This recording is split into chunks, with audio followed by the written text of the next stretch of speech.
what if I told you there's a pattern, a predictable, repeatable pattern that happens every time someone says yes? Don't worry, this isn't some kind of dark psychology nonsense. It's actually pure neuroscience. And here's the kicker. The best way to get someone to say yes is not by throwing statistics at them, waving a shiny brochure, or using Jedi mind tricks. It's by telling a story so well crafted that it gets them to take action on getting to their dream and buying your program. Let me ask you something. Have you ever felt like when you're explaining your program to a prospect, their eyes just kind of glaze over, or worse, they say, interesting, but I'm not quite sure if that's going to work for me. Oh. And you just know in your heart that they're not going to call you back. Well, here's some symptoms that actually are going on. Number one, your pitch feels flat and forgettable. That's because humans aren't wired to remember data dumps or sales jargon.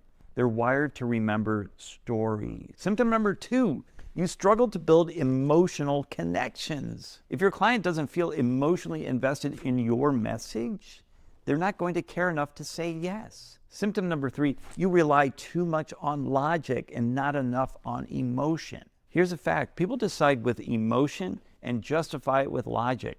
So if you're leading with logic, you're skipping the part of the brain that actually makes the decision. And that, my friends, is where storytelling comes into play. When you tell a story, it triggers oxytocin, the trust hormone, in your listener's brain. It lights up the parts of the brain responsible for memory, empathy, and connection. And now here's how to craft a story that really sticks. You want to start with a hook. You got to grab their attention immediately.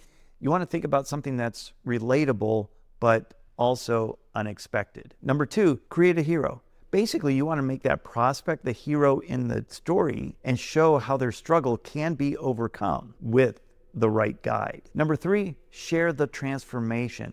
You want to focus on outcome, what has changed, and how their life has improved because of making that change. When you structure your story that way, your audience doesn't just hear your words, they feel them. And when they feel them, they're far more likely to trust you and say yes. Now, this is just the tip of the iceberg when it comes to using storytelling to grow your business.